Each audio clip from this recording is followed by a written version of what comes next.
Hello everyone. I'm Kate Galvin, Health Executive for NAB. Before this role, I spent 15 years at JB Were, so today I'm really excited to welcome all of our NAB Health and JB Were customers to our Managing Wellbeing and Anxiety in a COVID-19 World webinar. So for over 20 years, NAB's had dedicated services and expert bankers to the health sector. We're extremely proud of our specialised focus on this significant sector of the Australian economy, and never more so than in 2020.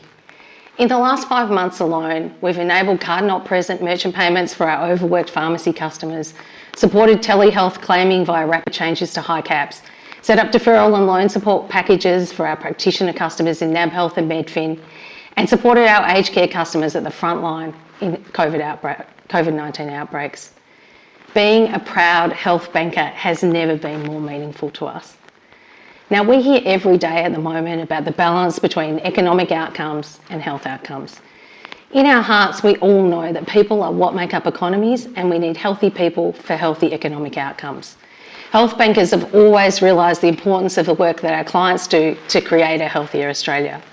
We're committed to continuing to support you in this work. There have been so many negative aspects of this pandemic, and my guests and I are about to discuss a lot of these. But one of the positive aspects, I believe, is that all Australians now understand the importance of a healthy and well-functioning health sector.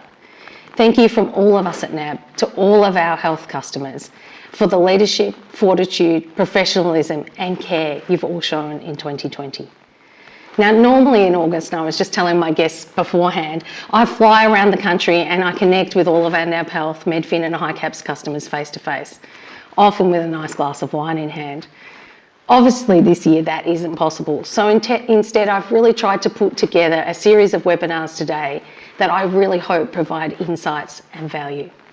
So let's jump into what I think is going to be an important national discussion from here, particularly on a day when we're encouraged to ask each other whether you're okay. Let's talk about how do we manage wellbeing and anxiety in a COVID-19 world. Just to let you know what's going to happen now, I'm going to introduce our guests. We're going to chat for a while, and then I'm going to make sure that we leave 10 minutes at the end for your questions. If you just scroll down to the bottom of your video pane, you will see I've got a question box. If you just enter your questions in there and press submit, they'll come through to me at the end. So I really encourage you all to think about your questions. So let me turn to our guests. We're so lucky today to be joined by Georgie Harman, CEO of Beyond Blue since 2014. Hi, Georgie. Beyond Blue provide information and support to help everyone in Australia achieve the best possible mental health. Prior to Beyond Blue, Georgie had national responsibility for mental health, suicide prevention, substance misuse, cancer and chronic disease policy and programs as a senior executive in the Commonwealth Department of Health. Georgie, I've spent quite a bit of time on the Beyond Blue website during this latest Melbourne lockdown as I wrangled my teenagers and my recently widowed father. And thank you, because it is a really valuable resource. Our next guest is Susan Ferrier, NAB's own Group Executive for People and Culture. Hi, Susan. NAB leads the team responsible for enabling our businesses and our 34,000 colleagues to deliver for our customers every day. Before joining NAB, Susan was the Global Head of People for KPMG, where she led their global and people strategy for 200,000 people across 150 countries. But for me as a NAB employee, Susan's been the tireless face of our coronavirus colleague response. She's run countless webinars for leaders, updated our teams often multiple times a day when needed, and demonstrated, I think, great empathy and compassion for our colleagues and customers. So thank you so much, Susan. You clearly spend a lot of time every day about how we can manage the anxiety and the stress in our large distributed workforce. So we're really looking forward to your insights. I'm also joined by my favourite economist, Dean, who is our NAB's Head of Behavioural Economics. He spent 20 years analysing the economy, both globally and locally. But today we're going to talk about Dean's and my favourite survey that Dean does, which is our Wellbeing Index. So Dean, we've been running our Wellbeing Index for a long time. Tell us about the insights that we've got from our most recent report. Sure, Kate, and it's great to be here. Thank you for shining a spotlight on this really important issue. There are two main components that we look at when we're trying to understand well-being. One's an evaluative sense, really a sense that people feel that life is good, that they're satisfied, that they're working towards their goals. The other is what people would normally think of when they think of well-being, which is all around more positive emotions perhaps than negative ones. And I think most of us all have a list in our mind of the sorts of things that we think were going to make us happy, but often our imaginations can fail us, and when things that we dread happen, they often don't crush us after all, and our ability to adapt is something that we've learned is one of our particular strengths. But most of us also need a narrative. We need a story to make sense of our actions. And we know even prior to COVID that society was really characterised by chronic levels of uncertainty. People not so much worried about today, but looking to the future with worries and fear. And now that narrative, of course, is even less clear, and our future perhaps is even a little bit more uncertain. I think humans are fundamentally not predisposed to enjoying radical departures from their daily routines, but we find that we're a lot more adaptable than we realised. And that, I think, is exactly what we've found in our wellbeing research during COVID. But we've also found that averages mask important variations by different groups. Now, the point of studying happiness is absolutely not to report on how many happy people there are. Average happiness is not the point. What is more important is the distribution of happiness. And I think if COVID reminds us of anything, it is just how resilient most people are, but how more importantly it is to watch out for those who are most vulnerable. Thanks, Dean. So when you were running the survey during COVID, what did it actually tell us about the impacts of COVID-19 on wellbeing? We've run the survey now twice, two waves of it in March and in June, and we're currently in the field again. And in March, I have to say, the picture was pretty grim. Over 2,000 Australians responded to this, and their wellbeing collapsed. Anxiety rose very sharply. 1 in 4 Australians identified as having very high levels of anxiety. Then we moved to June, and the picture could not be any more different. Resilience started to kick in, people spiked, wellbeing came back to its long run average, anxiety really receded enormously. And I think two things are happening there. One, of course, is that resilience factor. The other, there are some important stabilisers that are in place, of course, such as JobKeeper, which I think are shielding a large percentage of the population from the full financial impacts of COVID-19. But there are a couple of groups that still stand out as having significantly lower wellbeing: the unemployed, low-income earners, and young Australians in particular. So Dean, we've talked about the impacts of COVID, but tell us what you've learned out of doing these surveys for such a long time. What adds or detracts over the longer term to wellbeing? Well, I think, put pretty simply, if you don't have a dog, a cat or a budgie, I would go out and get one, because our pets continue to add most positively to the most Australians in terms of their wellbeing. Now, of course, human relationships are fundamentally critical at the moment, but some people often find that animals are a less stressful, less demanding one.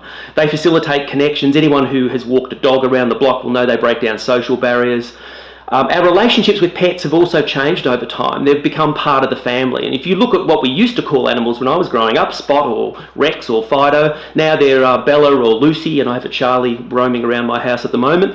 The other key positives are things like family, personal relationships, our homes, our safety, and our standard of living. Now, none of those things are particularly surprising, but what's more interesting is these positive things are actually adding even more to our wellbeing during COVID. And the older we get, we realise the importance of these things. Now, our homes, for example, are fundamentally important to our sense of safety. They're important psychologically, perhaps not even more so than they have been during COVID-19. Social connections, of course, are one of the greatest predictors of long-term happiness.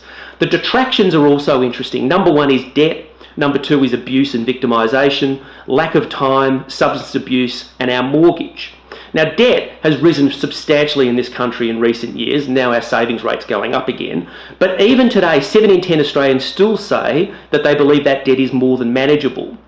But if we look at the figures more detail, 18 to 29-year-olds have much more stress. And one type of debt in particular seems to cause the greatest impact on wellbeing, and that is high interest payday loans. 4 times more likely to be held by 18 to 29-year-olds and other members of the population. Now, of course, all of this is highly subjective, but I really believe how people feel is the most important part of what we do, because that is the deepest reality of their experience of life. It's how they are actually experiencing life, rather than how people such as economists and myself should think or believe that they should act. So, Dean, let's ask the big questions about happiness. Yep. Does money buy you happiness? Yes. Sort of. Happiness definitely varies with income. It's indisputable. The more money you have, yes, happiness starts to rise. But over time, importantly, happiness does not trend up as income continues to rise. The much more important question for me is happiness inequality. Inequality amongst happiness falls as nations get richer. So the gap between the really miserable and the blissfully happy narrows. So that's why economic growth is still fundamentally important to me, because the most exposed groups, the unemployed, the disabled, the least qualified, they often feel worse during downturns. Now, I think that I just heard my children trying to break in as we're doing this webinar. Does having children make you happy? No. Oh, sorry. No, I've got two. Even though many couples think it will, children increase a variety of stresses, of course, time, money. However, that's not really the reason. What we know, though, is what really matters is whether a country has social policies in place that will help parents manage work and children. So if you live in Norway, for example, your happiness levels, irrespective of whether you have children, are pretty similar. But that's much higher than, say, in the UK and Australia, and the Norwegians are blissfully happy compared to, say, parents in the US. It's interesting, isn't it? So, talking about young people, are young people happier than older people? No, and that's pretty consistent across most happiness economics across the world. On average, happiness and life satisfaction tends to fall in our sort of 20s, it troughs in our late 40s, and these are all averages of course, then it starts to recover in our mid to late 50s, and it can continue to rise well into our 80s. And there's a whole lot of theories about why this might be the case. One's all about stress and responsibility. When you're young, you're carefree, then you get a mortgage and a family and work-life pressures and all sorts of things. I prefer this explanation, is that young people tend to overestimate their future happiness, and so they're disappointed, whereas older people underestimate their future happiness and they're often pleasantly surprised. And we see that in our wealth research, where some of the people who are most worried about retirement are people just about to retire, but when they hit retirement, things change quite dramatically. Now, speaking of older people, it actually could have been my husband that was trying to break in. So, thinking on that, do relationships make us happier, Dean? They seem to, definitely. Not forever, but they definitely seem to. Married couples are definitely happier in our research than singles, but many start to report lower levels of happiness after about 10 years of marriage. So I think the secret to happiness is not a marriage or a relationship, but it's a happy marriage or a happy relationship. All right. I think I've been mean about the husband because I actually think he's mopping the floor. So... As I talked with real pride about the great work my bankers and I are doing at the moment to support the health sector. Yep. Does work make us happy? Work does make us happy, and it's not just for financial reasons. Psychologically, work is incredibly important to people as a sense of control and purpose, and the social aspects of work, which is why at the moment we're seeing particular drops in wellbeing amongst the unemployed, and why it is such a critically important issue at the moment. Yeah, no, I understand, Dean. So it's interesting, isn't it? Because people can consistently articulate what adds or detracts from their well-being. So the obvious question is, why don't we simply just change all our behaviours and be happy? That's a terrific question. And I spent a long time pondering this one. And there's some really interesting research out of the University of Pennsylvania, which I think helps shine a light on this. And it's all about the fact that we have incredibly strong attachments to the things and the behaviours that we are doing already. So we build logic around these things to support and reinforce our existing behaviours. It's really hard to change people's minds. So if you throw more information, more facts, more reasons for someone not to do something, they'll often push back against that. Often the best approach is to try and work out what are the barriers and then try to reduce those. So when I think about the big barriers to wellbeing, well, one is clearly debt. Nobody likes debt, irrespective of whether you have a high income or a low income, but it is very difficult, of course, to have a home, which adds so much to our wellbeing, if you don't have a mortgage. More particularly, the type of debt, as I mentioned before, is really important, but also having a savings buffer in place, I think, is also really critical. But the other really big one, I think, is time. That is a huge barrier, and there's so much research out there that shows the benefits of something called time affluence, which effectively means the more money that we give up for time, the happier we are. But of course, most of us, and I think I'm guilty of this, we do completely the opposite. And interestingly, everyone thinks they're overburdened, increasing that we've never worked harder in our lives, although I think lockdown has shown that people are working a little longer hours due to COVID. But the reality is we aren't working longer hours compared to previous generations. We aren't spending less time with our children. We're actually spending more than our parents did. But there's a whole lot of reasons why we feel we're chasing time. Technology is always on. We're always connected. There's always more to do. But I think the thing that, really tells me from all this research is there's an awful lot we can do to lift our well-being. But if happiness was simply available just by deciding to be happy, there'd be an awful lot more happy people in this world. And happiness has become this really multi-billion-dollar industry, which really espouses the idea if we just buy another book, download another app, purchase another product or service, that we'll all be happier. Book publishers talk about an 18-month rule with self-help books, is that people who buy a self-help book are most likely to have been a person who bought one 18 months earlier. So I think the search for happiness is not new, but this desire to be happy and to be less anxious is a little bit different. I think, we all have responsibility, and I look at the mindfulness movement and I am so positive about meditation as a really important aspect for all people. But I also don't like the fact that some people would like to push the responsibility of well-being onto the individual and say, well, now you can control your well-being, because there are really important economic and social implications and social aspects of COVID-19 particularly. So averages aren't important, but what is really important now is watching out for the vulnerable people in our community. Thank you so much, Dean. That was really great. Now, Georgie, Dean's touched on the impacts to his survey of COVID-19, but I'm really interested to know, and congratulations to Beyond Blue for your dedicated service that you stood up so quickly to support people through COVID-19. Can you get us across some of your insights and learnings from that service? Sure. And look, hello everyone. Thanks for having me today. Look, it's been an extraordinary few months. It's been an incredible privilege to lead a team that's been so kind of dedicated to supporting the community. And as you said, Kate, we were given some additional funding by the federal government back at Easter to very rapidly set up a dedicated COVID-19 support service.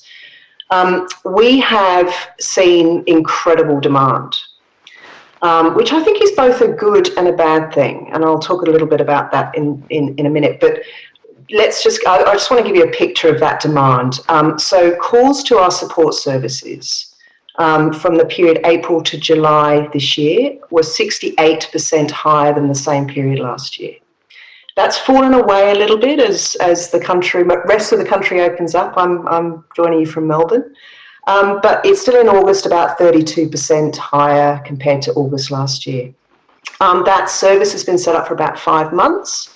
The digital site, we've taken a digital first approach to this, but with many channels that people can use to get support. We've had over 720,000 visitors to that site.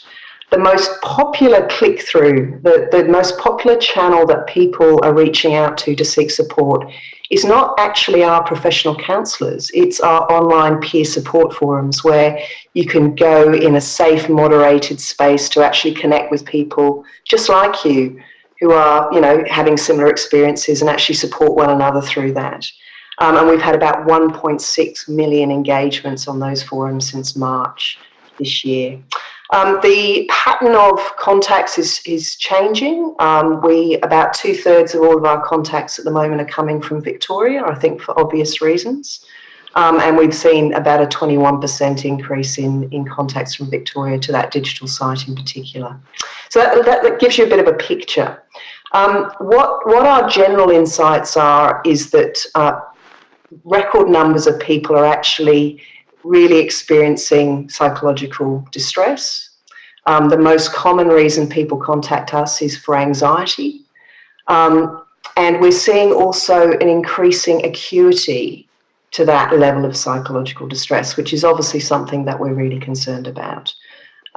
So record numbers of newcomers coming to Beyond Blue and saying, wow, I never thought I'd be here, but here I am. And I think that is one of the good things. People are reaching out for support and realising that this is not something that happens to other people. Mental health and well-being is something that we all need to strive to achieve. And unfortunately, you know, none of us is immune to the impacts of this virus, but also other sort of general factors, you know, our environments, our circumstances, our finances. Some are doing it much tougher than others, though. So even though we're seeing record numbers at a population level reaching out to us, it's very clear that there are particular groups that are doing it much tougher. Those are people with pre-existing mental health conditions, a history of suicidality, women, young people, people living in poverty, people facing financial and job stress, and importantly, small business and people who actually face digital inequity. So that is one of the great levelers of the last few months, is we really need to focus on digital equity, and not just, you know, devices, but actually data and the affordability of that data. The recovery from the mental health impacts will be absolutely linked to the economic recovery, and the best mental health investments we can make as a country are in jobs, are in training, and are actually in focused, sort of very targeted services for those particularly vulnerable groups. Many people have become much more used to receiving mental health support online through telehealth and through digital means, and that is, I think, a really good thing. But we need to now think about how do we make a hybrid model going forward of both face-to-face services and online and digital services. But I think the most important insight that I've had is that real-time data and insights from real people are absolutely fundamental to us rebuilding and to actually us connecting people to the things and supports that they are actually going to find helpful. The positive side of the ledger is the fact that we as a country are having a deeper and wider conversation about mental health and wellbeing than I have ever seen. And again, that is a really, really good thing. We're also seeing a greater sense of empathy for people who live with mental health conditions. Again, those people experiencing troubles for the first time, saying, wow, now I kind of get it. I understand it. So hopefully the reduced stigma will stick. I think we've all seen ourselves and our families and, you know, our work colleagues really go back to what is really important to us. What do we really value? And mental health and wellbeing seems to be one of those things that we're starting to place more value on. We're seeing people having deeper connections, different connections. And again, in terms of the service system going forward, we were told for decades that we couldn't provide mental health services through telehealth and digital.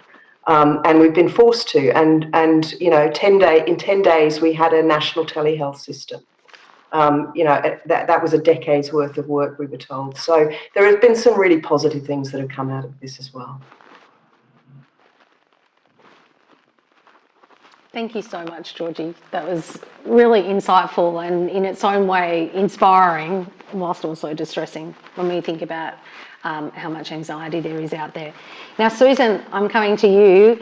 How has NAB thought about, with our 34,000 employees all around the country and actually also onshore and offshore, what actions have we taken to address the wellbeing and mental health of all of our staff during the pandemic? As you know, this has been a phenomenal effort across the organisation, and we have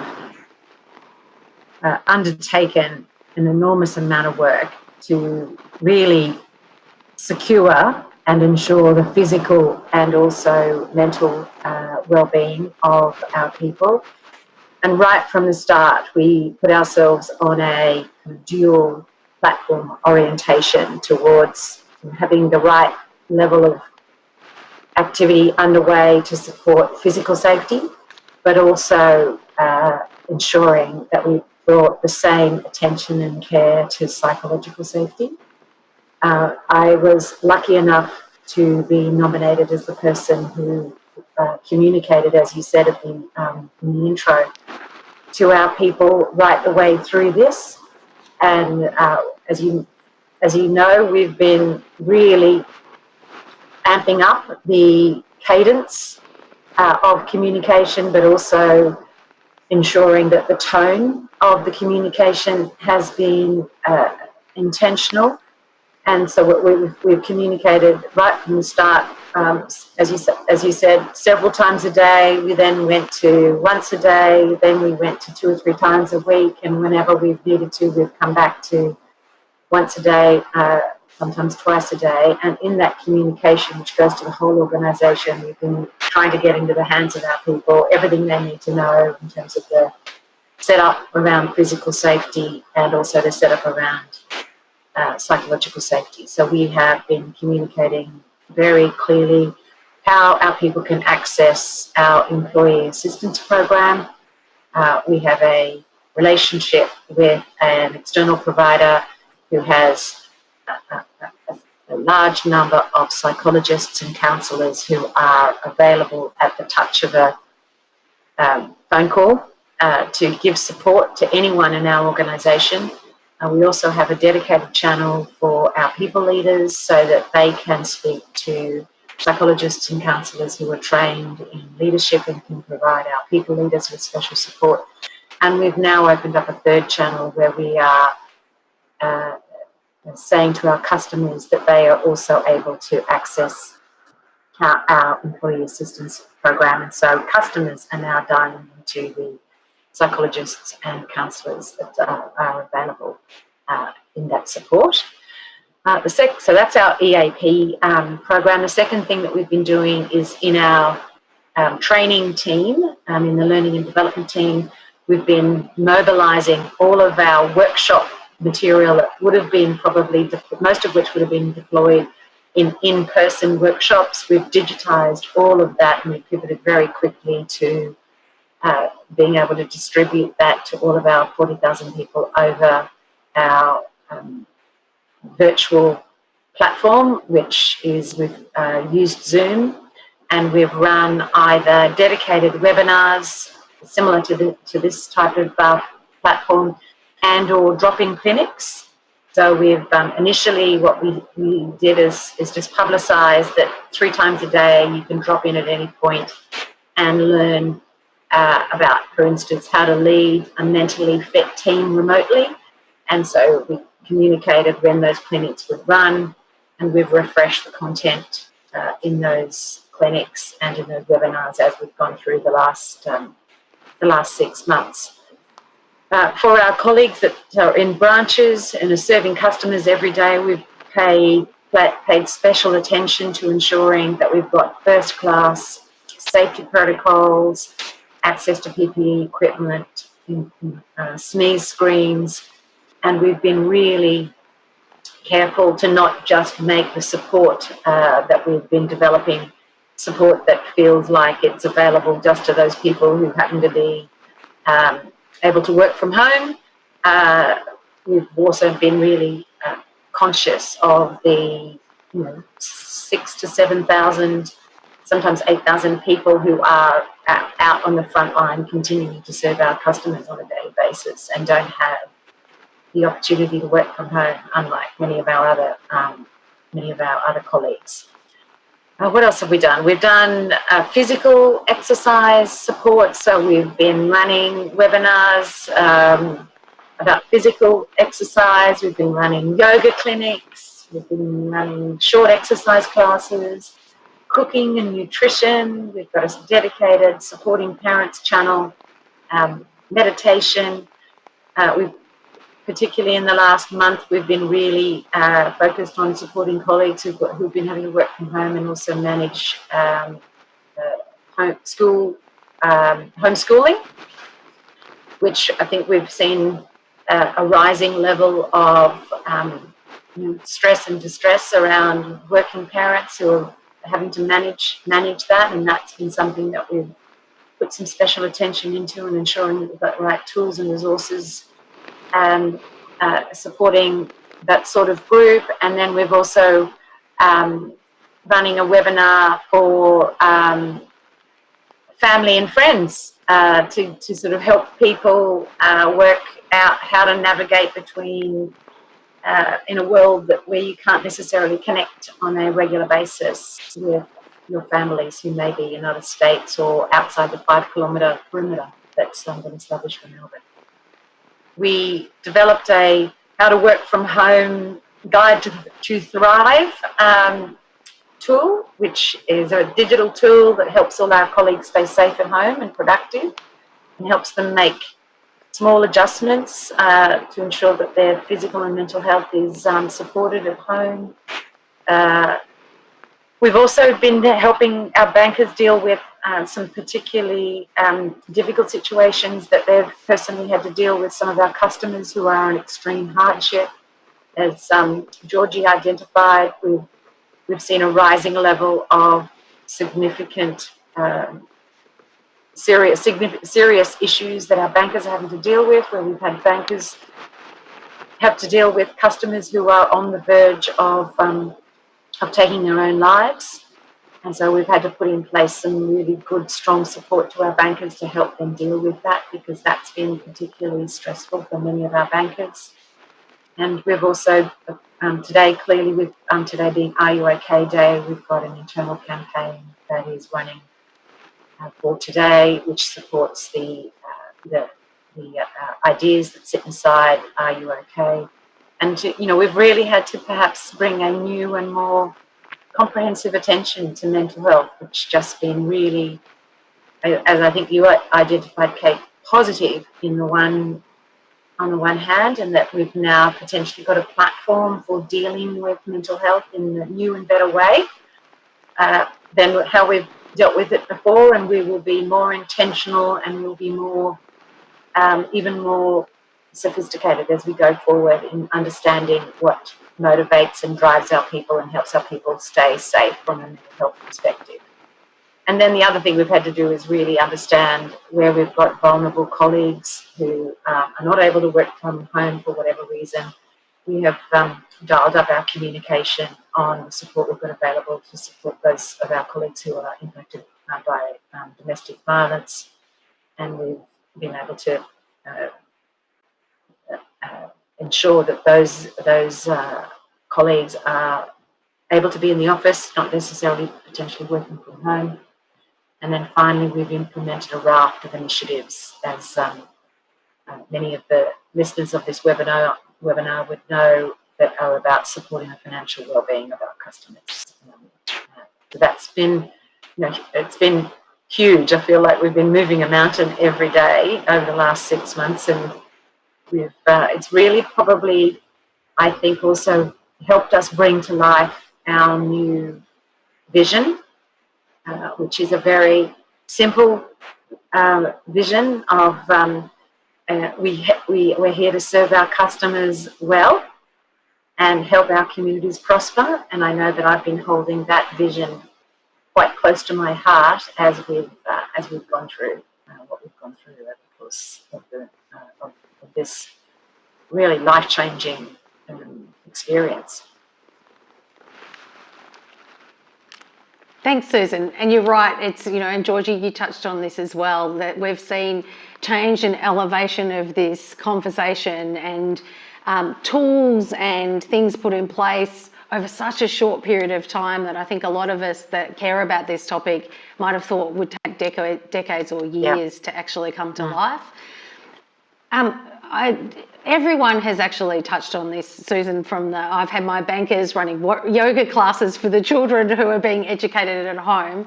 And Dean, you talked about young people, as did you, Georgie. I'm really interested in the panelists' views on what the impacts have been on this crisis, specifically on young people, and what we can do as parents and employers to support young people in the future. So I might start with you, Dean.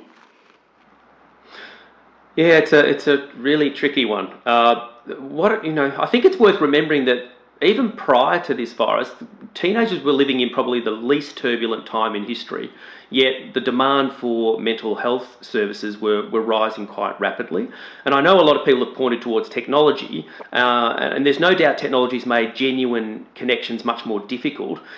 I think there's a whole lot of conflicting evidence about technology, but there's no doubt that people who have anxiety and try and alleviate anxiety using technology often feel worse.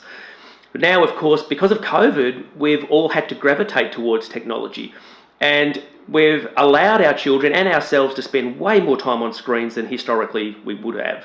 But when we talk to kids, and we survey a lot of children every year as part of our wellbeing research, that's not what they say causes them the most anxiety. What they say causes them the biggest anxiety is the pressure of schoolwork, tests and grades. And I've got a daughter doing VCE at the moment, and I've got to say, one of the things I've noticed is the flexibility that the school has offered her in regards to managing her workflow. So if she had more than one SAC or more than one test in a week, they've been very accommodating. So I think we've learnt a lot about how to manage children, and we need to, because in our work, about 2 in 3 young people say they're highly anxious. 1 in 4 say they're extremely unhappy. So I think these things give us an opportunity to have a look at the old way we've been doing things and to really address them, particularly in regards to that pressure about being successful, about getting a job, getting into a chosen course. All of these things are compounding at the moment. Thanks, Dean. Georgie, what's Beyond Blue's learnings around young people and how we can support them? Well, look, I think that the most important thing is that we're guided by young people. You know, we often take the place that we know what's best and we know what they want. And in fact, they often have the solutions themselves. And just picking up on Dean's point, I mean, yes, technology can actually not be assistive in some contexts, but that's where young people are actually living their lives. That's where they're forming relationships. It's very different to when we were kids. So let's use technology for good. So let me just use that as an example. Lifeline piloted last year a text-based service. And guess what? Young people were predominantly the users of that service, especially young women. And that's literally their counsellors and their volunteers, you know, providing people with suicide prevention support via text. And 42% of young people said when they evaluated that service that they would not have reached out for help had text not been a channel available to them. So we have to actually design our services in the way that people, especially young people, want to engage with services in the ways that they're living their lives. So that's just one point I'd make.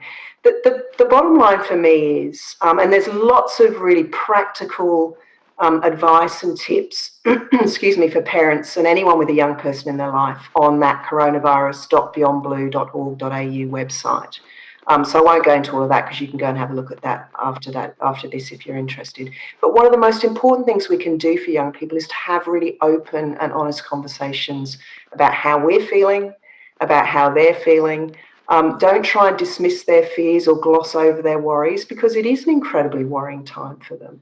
And we know that our natural instincts as, you know, adults who love our young people is to try and fix their problems. That is a very natural instinct, but that's actually quite unhelpful at times like this. You've actually got to guide your young people to actually articulate the solutions that are going to work for them. And also to show, to validate how they're feeling, because there's not one person in Australia who isn't affected by what we're going through as a community right now. And also to kind of show vulnerability yourself. Young people respond very well to that. So, and reassure them that what they're feeling is actually completely normal for the circumstances. But we also obviously need to be really vigilant about the signs of distress. And again, if you jump on our website, you can actually really kind of, get educated about what they look like, and also how to have a really good, safe, healthy conversation with a young person. There's a great app that we've got called the Check-In app, which is actually designed for young people. We know a lot of parents use it as well. It's free to download, and it really guides you through the when, the how, and the what to say about having a conversation with someone that you're worried about. And reachout.com also have a fantastic support service, especially designed completely free for parents of teenagers.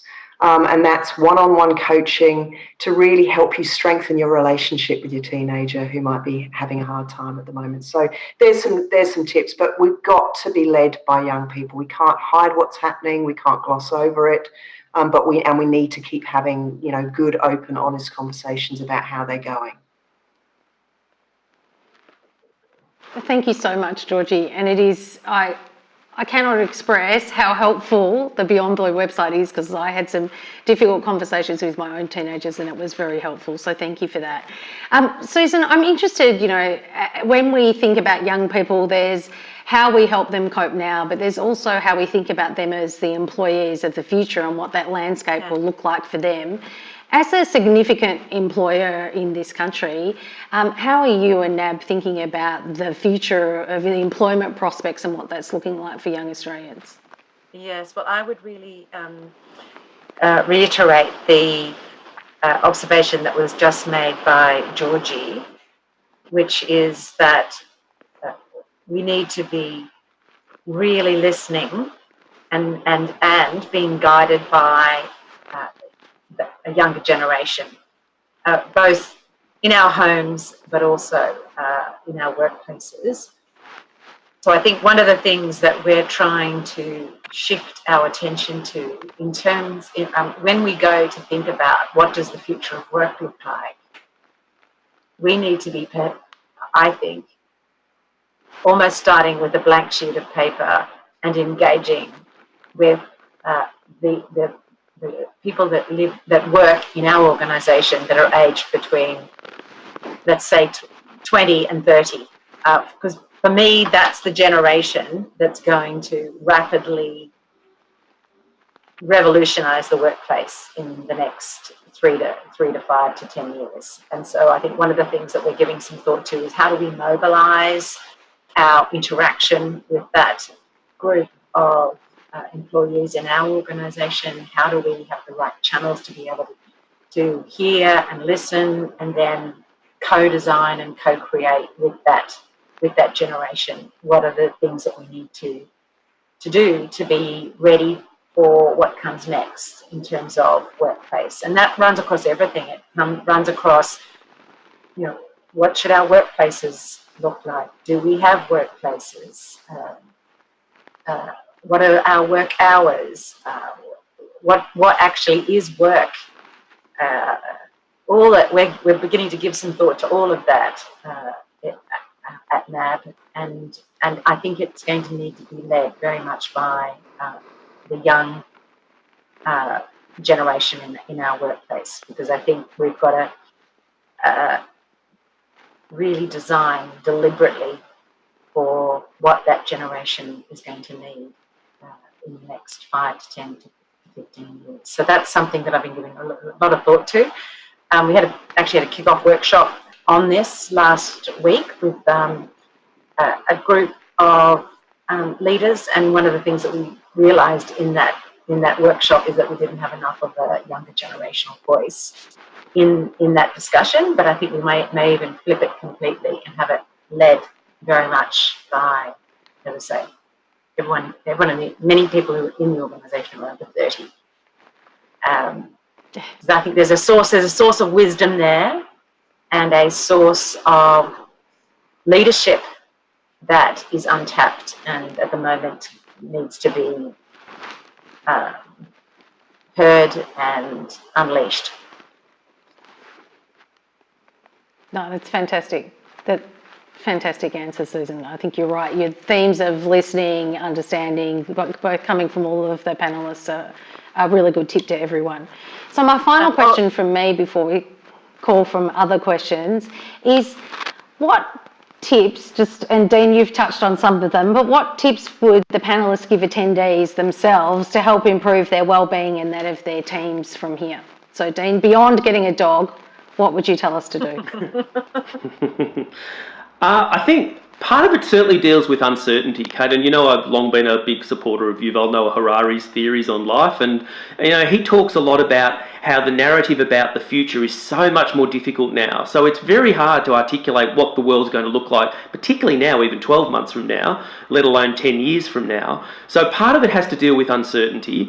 You know, we do a really interesting exercise when we ask Australians, think back to your life when you were much younger than you are now and tell me, does your life, not whether it's better or worse than you anticipated, but does it look anything like what you thought it would look like? And irrespective of age or income or gender, most people say, no, my life doesn't look anything like I thought it would. And then I think now to the pressure that they're putting on my daughter at the moment to articulate what her life will look like for the next 20 years as she chooses what course she wants to study, it's enormous pressure.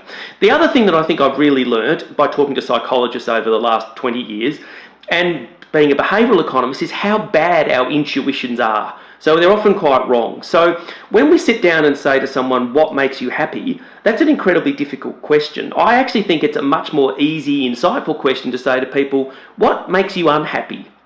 Because most of us can think of that, and I have a running list of the top 10 things that I think make people unhappy. You know, things like being pessimistic, comparing yourself to others, you know, trying to keep up with the Joneses, staying in relationships that don't make you happy, staying home, avoiding nature, favouring quantity over quality of friendships, virtual over face-to-face friendships. Control is a really important one. Never feeling you've got enough money.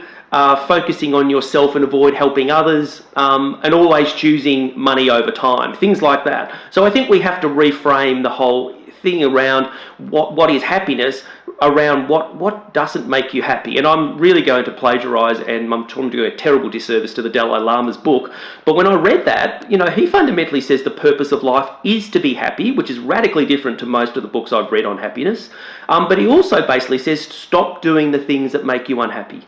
So that would be my number one tip. Thank you, Dean.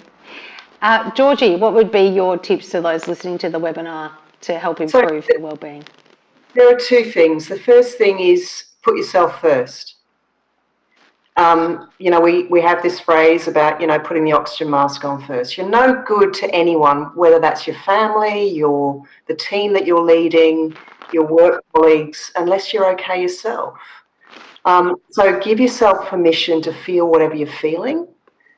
Practice self-care, and that is not just holding hands and humming. That's actually really, self-care is not a selfish act. It's actually a very smart, strategic act of self-replenishment.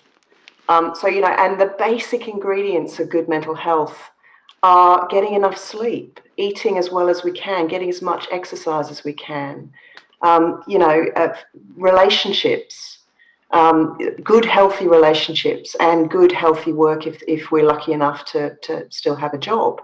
And the other thing I'd say is there will always be people who are doing it tougher than you.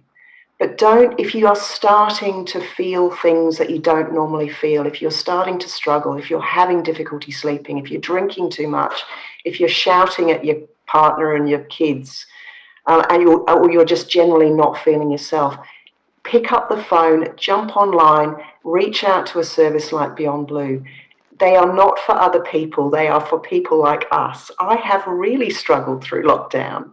And don't think that what you're feeling is not valid and that the services of Beyond Blue and other organisations are not for you. You do not need to have a diagnosis. There are no eligibility criteria. Don't wait till you're in crisis. You know, the sooner you pick up the phone and get some really practical, empathetic and useful advice, the sooner you'll get back to being you. Thank you so much, Georgie. Susan, is there anything you'd like to add? Any tips or tricks? Oh, well, some of these might overlap a little bit, but I think that, firstly, I think one of the things that somebody shared with me a number of years ago was that we are all on the spectrum on mental health, and it helps me, I think, approach it in a way which is on any sort of moment or in any day, I could be at one end of the spectrum or at the other end of the spectrum. It's not like it's an absolute. So that for me has always been really helpful. So I don't sort of feel I'm having to live up to some sort of absolute standard. I just know that I'm, depending on the situation, the context and where I'm at, I'm moving up and down a spectrum. That's the first thing I thought I would share. That's been particularly helpful for me over the years. Secondly, I've always reached out and sought help. I've engaged with psychologists myself and for my family at various points. I've never felt like there's any sort of shame attached with getting expert support. So I've always, reached out and got what I feel I needed at various points in time. So the self-care point, I think, that Georgie just made is really, really important. And then the last thing I'd say is I think self-awareness is really important as well. I love the VS Strength survey that's published by UPenn, University of Pennsylvania in the States, off the back of the positive psychology work that Martin Seligman led when at UPenn, and it's viastrength.org, and it just gives you insight into when you're in flow and when you're not in flow. It's a very simple tool. You can answer the questions pretty quickly, and then it's free. And what it does is gives you a sense of the top 5 things when you would be in flow, and then at the bottom, the 5 things where potentially you might not be in flow, and so you can manage for when you're in and around those 5 things and perhaps not feeling your best self, and then you can really orient your activity to your top 5. That'd be my 3 things. Oh, yeah, thank you so much, Susan. You've reminded me of the strengths, because as I also struggle in the lockdown, it's so easy to focus on the things you're not coping with and forget the things that give you energy and enjoyment. So that's actually a really good tip for anyone listening to look at that strengths work. So we're at the question part of our session, everyone. So just a reminder to scroll down under your video frame and enter a question in the Got a Question box. And press submit, and I will have a look through the questions. We've just put together our first campaign, and this was quite a challenge, as you can imagine, in the Melbourne's lockdowns, featuring one of our inspirational customers, Perry McCarthy from Pharmacy Neo. And I thought, just while you think of your questions, I thought I would share this really short customer story with you. What gets me up in the morning? I love what I do. I've always been a bit of a risk taker. I get a adrenaline rush from taking on new projects. I'll never stand still. My business banker has helped me in both my personal and my business banking over the last 13 years. He knows me very well now, and he knows what makes me tick. He's always got my back. NAB, more than money. So thank you, everyone, and thank you for your questions. I think one of the big themes that's coming through panel is, we know we've seen a step change in this conversation. And so our listeners are really interested to hear where we see the opportunities to build beyond this pandemic to increase support and these kind of conversations. I actually might start with you, Georgie. So, there's the overused cliche at the moment, let's not waste a good crisis. And I think we're absolutely focused on that in terms of the mental health sector. We've seen, as I said, a different level of conversation at a population level. Politicians are opening their press conferences talking about mental health. We've got a productivity commission that's given its final report to government in terms of what needs to happen with genuine system reform so that people and families get a better deal and can get connected to services and supports. We need as a community to continue the momentum of actually demanding better. You need to demand better of organisations like mine. You need to demand better of your elected representatives. But it's not just the sector and politicians that are going to make a difference. It's actually all of us. We need to hang on to this notion that our mental health is just as important as our physical health. We need to stay connected and kind and compassionate. We need to remember, as Dean said, those people in our communities who face the greatest adversity. And if we absolutely do everything we can to support them, the whole community thrives. We're really focused on system reform at the moment. We are never going to have enough psychiatrists and psychologists in Australia. So we're really focusing on different types of workforces, peer workers, mental health coaches, who are people like you and I who have clinical supervisors, but who actually work in a very evidence-based way with people in their local communities.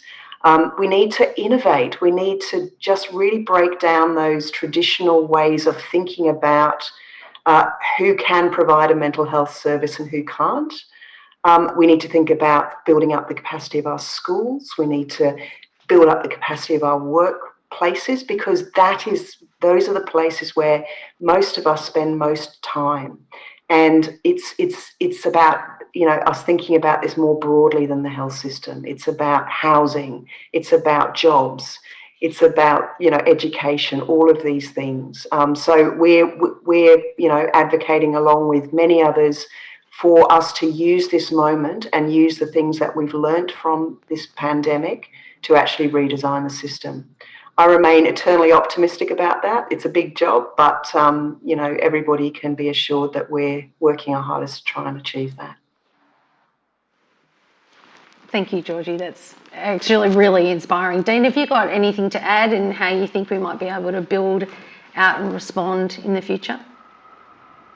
I think quite similar to Georgie. The thing that used to frustrate me a lot is we have a conversation about the economy and well-being as if they were completely separate entities. But fundamentally, they're so heavily entwined. And the reason why it is still important to track GDP, it is still important to track unemployment, is because we need these metrics as a barometer for inequality. But what we don't spend enough time on is actually seeing the connection to two. So I can often do a presentation where people will say, can I just have the macroeconomics part, or can I just have the wellbeing part? And they're so heavily intertwined. I think the other thing, though, that's really exciting is the re-engagement we have with our business leaders, but particularly our politicians. And around the world, we've seen this falling away of trust in community processes. But what we've really seen is some of the decisions that would have taken months, if not years historically, have had to have been made during COVID-19 incredibly quickly. And the world didn't collapse. And businesses and governments are capable of radical change and to do things quite quickly. So my hope is that we are galvanised again. People are re-energised into government about what governments can do and what they can do for themselves, and that the wellbeing agenda is firmly entrenched as part of the economic agenda going forward. No, thank you, Dean. Susan, have you got anything that you would like to add to this question? How do we leapfrog from here? I think we need also, to Georgie's point, we need workplaces to be much more oriented to taking a leadership position on this issue. I know that I had time last week with the Mental Health Royal Commission team, and one of the outcomes of I'm hoping out of that work will be perhaps a springboard for business to be really engaged in the topic, and potentially moving it from a health and, in our case, maybe occupational health and safety lens, which is still very important, but moving it much more towards a sort of front and central business imperative. That would be my sort of thinking in terms of where this discussion and where the effort and the focus needs to go. Yeah. I couldn't agree more, Susan. So a good webinar is a webinar that doesn't run over time. I think I've just got a couple of concluding comments that I would like to make. Susan, you talked about, our purpose, which is to serve our customers well and to help our communities prosper. And so I really hope that all of you that have joined us on this call today find that there has been some insight and some help in the conversation that we've had, because I've actually found it really inspiring. I think some of the themes that I've pulled out of it is it's important to put yourself first. Dean, we always talk about avoiding the things that make you unhappy, and I love Susan's idea to focus on the things that actually, that are your strengths, not always be focused on the negative. I love the ideas of more open and honest conversations about feelings, and I think there was also a really important theme there of listening, listening to understand, not just listening to solve. And I think that's really what you talked about that so beautifully, Georgie, when it comes to the conversations with young people. I'd really like to conclude. I really loved your call out, Georgie, which is demand better of all of us, and be willing to be brave, to make a difference and to innovate. So I think that's a beautiful theme on which, I only have two things to say. Thank you to all of you who have made time in your busy days to join us for this conversation. And then a really heartfelt thank you to Dean, Susan and Georgie for making the time to have this important conversation with us today. Thank you very much, everyone.